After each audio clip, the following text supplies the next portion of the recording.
ये एक बेहद गरीब बच्ची की कहानी है जो अपनी माँ के साथ घरों में झाड़ू पोछा करने का काम करती है। सुंदर खिलौनों से खेलना उसके लिए एक सुंदर सपने की ही तरह है। आराध्या रिंकी से कहती है, रिंकी इधर आ, मैं तुझे अपने खिलौने दिखाती हूँ। रिंकी पोछा लगाते हुए एक पल के लिए पीछे पलटी, लेकिन तुरंत ही अपने काम में लग गई, जैसे उसने कुछ सुना ही ना हो। शायद उसे पिछली घटना याद आ गई थी, जब बड़ी मालकिन ने उसे सिर्फ इसलिए पीट दिया था कि उसके हाथ में चॉकलेट का कवर था, जो गलती से आराध्या का था।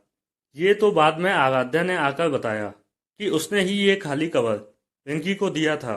इस घटना के बाद रिंकी की मां ने रिंकी को हिदायत देते हुए कहा, अब उसके पास भूल कर भी मत जाना, नहीं तो फिर मार पड़ेगी। और फिर प्यार जताते हुए कहा, देखो तो कैसे मारा है मेरी फूल सी बच्ची को, आने दो मालिक को, देखना मैं खुद मालकिन की शिकायत करूंगी। लेकिन वेंकी की माँ तो यह जानती थी कि वह ये बात सिर्फ अपनी बच्ची से दिखावे में कह रही है। असल में तो वह अपना मुंह भी मालिक के सामने नहीं खोल सकती।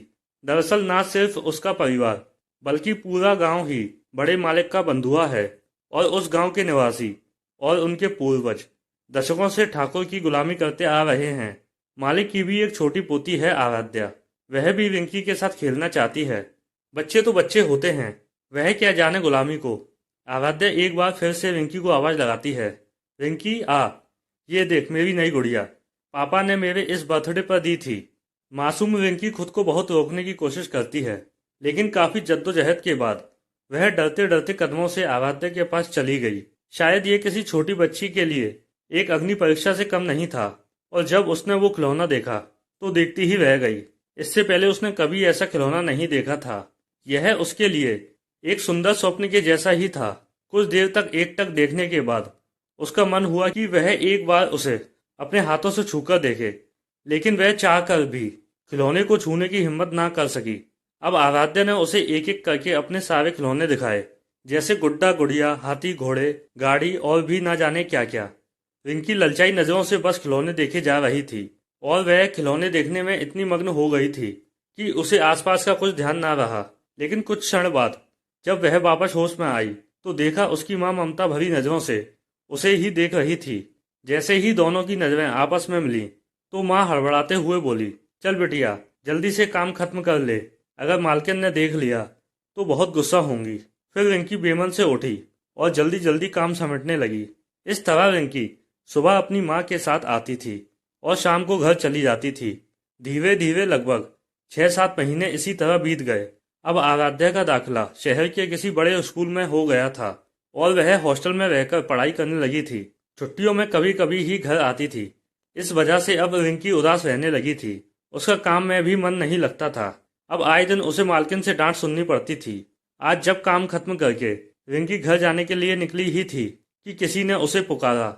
बड़ी मालकिन ने आज उसे उसके नाम से पुकारा। उसे खुद पर विश्वास ही नहीं हो रहा था कि तभी दूसरी आवाज गूंजी, रिंकी, रिंकी। जी बड़ी मालकिन। और बिना देर किए रिंकी उनके पास पहुंची तो मालकिन ने कर्कश आवाज में पूछा, कहाँ रह गई थी तू? ये आराध्या के खिलौने हैं। अब आराध्या तो यहाँ है नहीं, इसलिए इन्हें तू ले ले। इतने सारे खिलौने देखकर तो वह फूली नहीं समाई, लेकिन तभी बड़ी मालकिन ने खिलौनों के ढेर से एक गुड़िया निकाली। इस गुड़िया का एक हाथ टूट चुका था, कपड़े फट चुके थे, और जो बचे भी थे वो एकदम गंदे हो चुके थे।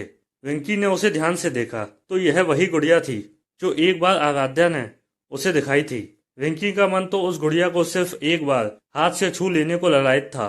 लेकिन आज क्या हुआ? उसकी गुड़िया के प्रति जो दीवानगी थी वो आज पूरी तरह खत्म हो चुकी थी। उसने गुड़िया लेने में अनिच्छा प्रकट की, लेकिन तभी उसकी माँ ने कहा, ले ले बेटा, बड़ी मालकिन खुश होकर दे रही हैं। लेकिन रिंकी ने कोई प्रतिक्रिया नहीं की, जैसे उसने कुछ सुना ही ना हो। फिर बड़ी मालकिन ने बुनबुनाते हुए गुड़िया उसके हाथ में रख दी और एक तरफ चल दी। रिंकी फिर भी वहीं खड़ी रही। माँ प्यार से उसके सिर पर हाथ फेरते हुए बोली, ऐसी क्या देख रही है मेरी बच्ची? बड़ी मालकिन किसी को कुछ नहीं देती, पहली बार तुझे खुश होकर बख्शीश दी है, ले ले। पर रिंकी के मन में कुछ और ही चल रहा था कि यह कैसी बख्शीश जिसे पाकर ना वह खुश है और ना देने वाला। लेकिन उसकी मां खुशी से फूली नहीं समा रही थी, और रिंकी मन ही मन फुसफुसाई, यह कैसी बख्शीश।